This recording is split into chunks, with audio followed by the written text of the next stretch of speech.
Kung gusto ninyo na magkakaroon kayo ng Senado na hindi hawak sa liig, hindi hawak sa ilong ng kung sino man, hindi hawak ng Malacanang, hindi hawak ng ibang branches of government, isang Senado na independente at talagang sinusunod ang doktrina ng checks and balances na magbabantay sa mga pang-aabuso ng ibang branch of government. Wala kayo ibang gawin kundi iboto itong sampung ito, Duterte. Yun lang, wala na ako ibang sabihin sa inyo. Yun lang ang aking makiusap sa inyo. Huwag niyong kalimutan, pag kayo'y pupunta, Duterte! Duterte! Duterte! Sa Lunes, pagpunta ninyo sa presinto, isipin nyo palagi. Huwag nyong isipin, pagboto nyo, kung sino yung congressman, sino yung mayor na nagbigay sa inyo ng ayuda. Kalimutan nyo yun. Pira ninyo yun. Ang isipin ninyo sa Lunes, pagboto ninyo, ang kinabukasan ng ating bansa. Ang kinabukasan ng mga sumusunod na henerasyon na dapat sila ay hindi mga nganib. Bilang inyong senador, I have authored 18 laws. I have principally sponsored 84 laws including upgrade of public hospitals. I have co-authored and co-sponsored 189 laws at wala po akong absent sa Senado sa loob po ng 6 na taon. Makikita niyo ako nandiyan sa Luzon, Visayas, Mindanao. Hindi ko po matiis na nakaupo sa opisina habang nangangailangan po ang ating mga kababayan. Ilapit po natin ang serbisyo ng gobyerno sa ating mga kababayan, lalong-lalo na po sa kalusugan. Bilang chairman ng Health, Malasakit Centers, Super Health Centers, at Regional Specialty Centers. Chairman din po ako ng sports. Ilayo natin ang mga kabataan sa illegal na droga. Proud lang ako bilang chairman ng sports. Dati kulela tayo.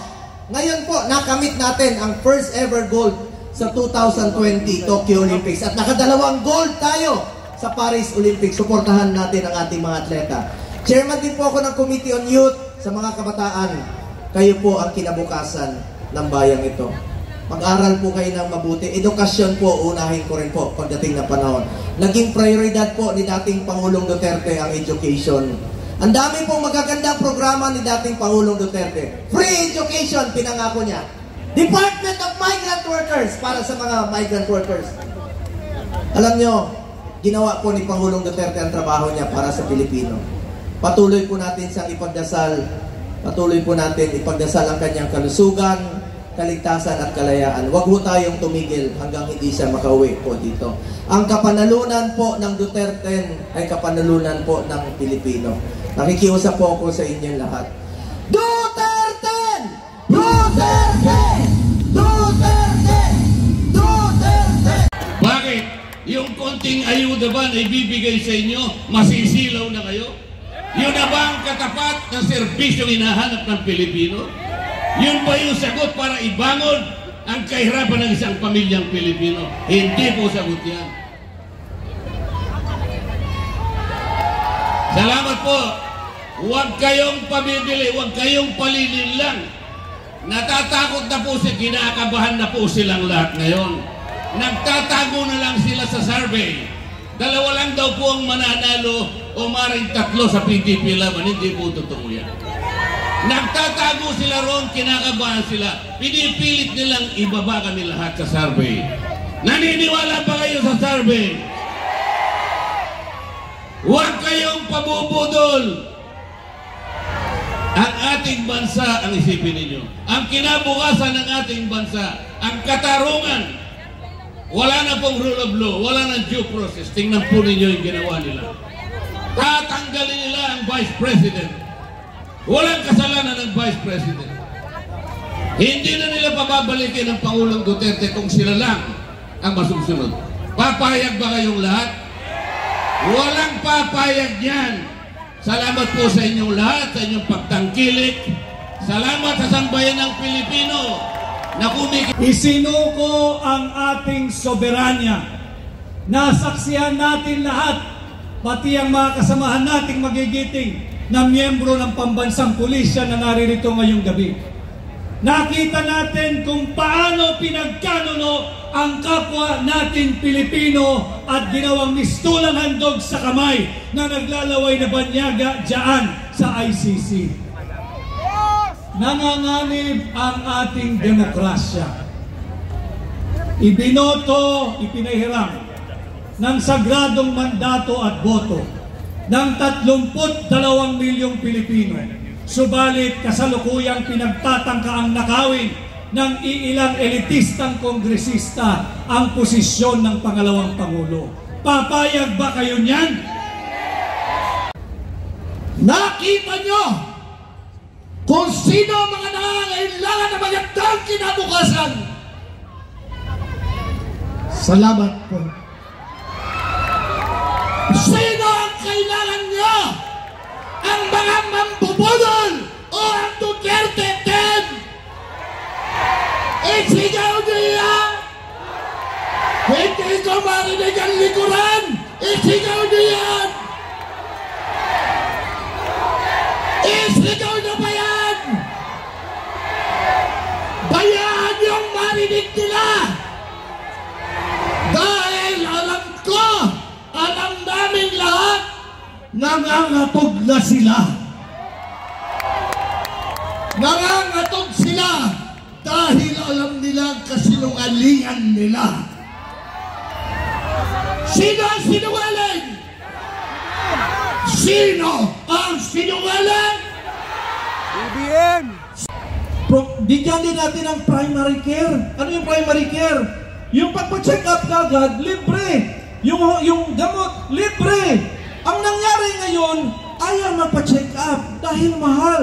Magpa-check up na, sira na ang kidney. Kaya dialysis na. Agree ba? Kaya importante po ang kalusugan. Dahil po kahit mahirap lang tayo, kahit wala tayong pera, pero kung ang kalusugan natin ay covered ng gobyerno, ang pakiramdam natin ay mayaman tayo. Agree ba? Kaya boboto ba kayo ng Duterte? Galit ba kayo na kinuha si Tatay Digong? Galit ba kayo na i-impeach si Inday Sara, VP Sara? Galit ba kayo na ang plano nila ay ipapakulong nila si VP Sara? So ang galit nyo kung 10 over 10 ba yan? Baka 9 over 10 lang. Pangulong Marcos, bakit kinuha mo ang kauna-unang presidente ng Mindanao at dinala mo sa Netherlands para husgahan ng mga dayuhan? Bakit po, Pangulong Marcos?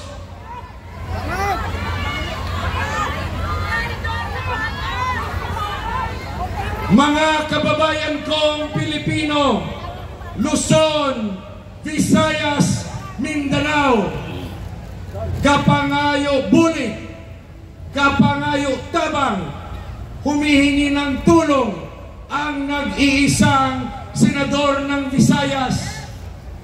Pagbigyan nyo naman po ang Visayas. Nag-iisa lang po ako. Pwede bang tulungan nyo kami magkaroon ng senador? Pwede bang magkaroon ng representasyon ang Visayas? Sana po bigyan nyo rin ng boses ang mga Visayans. Region 6 ng mga Ilonggo. Region 7 ng mga Cebuano. Region 8 ng mga Waray. At ang aking mga... Ang meron pala sa Pilipinas ay botanteng. Mga botante na hindi lamang bumuboto sa Duterte, kundi mga botante na naghahanap ng mga kandidato na sumusunod sa 10 utos ng Panginoon. Lalo na sa pinaka mahalagang utos ukol sa public service, ang huwag magnanakaw.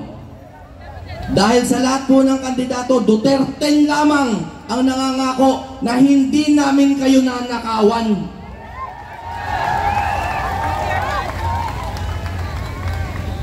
Tandaan niyo po, 10 taon, napakabilis lumipas.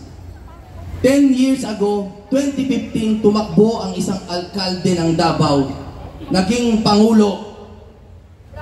Binago ang Pilipinas, kinalaban ng droga at korupsyon. At 10 taon ang nakalipas, siya po ay nakapiit ngayon sa Netherlands na nililitis ng puti. Papayag ba kayo na ito ay magpatuloy? At sa wakas, ano kaya ang kinabukasan ni number 10 ni Attorney Jimmy Bondo? Sapat na ang boto mo. Hawak mo ang kapangyarihan sa dulo ng daliri mo. At kapag ginawa mo ang hinihiling ko, alam mo kung sino ang makakamit ng kalayaan? Ikaw. Kayong lahat. Kalayaan mula sa kahirapan, kalayaan mula sa injustisya, kalayaan mula sa korupsyon. Magtiwala sa daliri mo. Gamitin mo ito.